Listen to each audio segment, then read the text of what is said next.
Bro വന്ന SEO jobs ഉണ്ടാവുമോ? ഞാൻ സിമ്പിൾ ആയിട്ട് പറഞ്ഞുതരാം. നിങ്ങളൊരു പൈലറ്റിനെ പറ്റി ചിന്തിക്കുക. ഇപ്പോഴത്തെ പ്ലെയിൻ അതിന് ഓട്ടോ പൈലറ്റ് ഉണ്ട്, നാവിഗേഷൻ സിസ്റ്റംസ് ഉണ്ട്, പവേർഡ് ആയിട്ടുള്ള പല അധികം സാധനങ്ങളും ഉണ്ട്. എന്നിട്ടും പൈലറ്റ് ഇല്ലാതെ പ്ലെയിനിൽ പറക്കുന്നുണ്ടോ? കാരണം വേറെ ഒന്നുമല്ല, ക്രിട്ടിക്കൽ ഡിസിഷൻസ് മേക്ക് ചെയ്യാനാണ് പൈലറ്റ്സിനെ നമ്മളിപ്പോൾ യൂസ് ചെയ്യുന്നത്. SEOയും ഇതുപോലെയാണ്.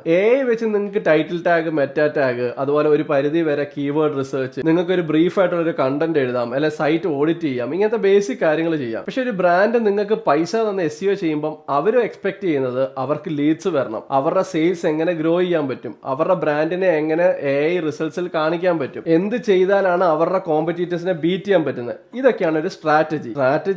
വെച്ച് ചെയ്തുകൂടെ എന്ന് ചോദിച്ചു കഴിഞ്ഞാൽ നിങ്ങളുടെ തൊട്ടപ്പുറത്തെ ഒരു സിറ്റിയെ പറ്റി ചിന്തിക്കുക. ആ സിറ്റിയിലുള്ള ഒരു ബ്രാൻഡിനാണ് നിങ്ങൾ SEO ചെയ്യുന്നതെങ്കിൽ അതിനെപ്പറ്റി എത്ര ഇൻഫർമേഷൻസ് ആണ് ക്ക് അറിയാവുന്നത്? വളരെ ലിമിറ്റഡ് ആണ്. അത് വെച്ച് നിങ്ങൾക്ക് ഒരു ഡിസിഷൻ എടുക്കാനോ ഈ പറയുന്ന കാര്യങ്ങളൊന്നും സെറ്റ് ചെയ്യാൻ പറ്റത്തില്ല. അപ്പൊ ഇപ്പോഴത്തെ ഒരു സ്റ്റേറ്റിൽ ഒരിക്കലും SEO റീപ്ലേസ് ചെയ്യുകയല്ല. പക്ഷെ SEO ചെയ്യാൻ വേണ്ടി ടൂൾസ് കറക്റ്റ് ആയിട്ട് യൂസ് ചെയ്യുന്ന SEO എക്സ്പേർട്സ് ഈ സാധാ SEO ആൾക്കാരെ റീപ്ലേസ് ചെയ്യും. ഇനി നിങ്ങൾക്ക് എന്താ ഇതിനെപ്പറ്റി തോന്നുന്നതെന്ന് കമന്റ് സെക്ഷനിൽ ഒന്ന് പറഞ്ഞു.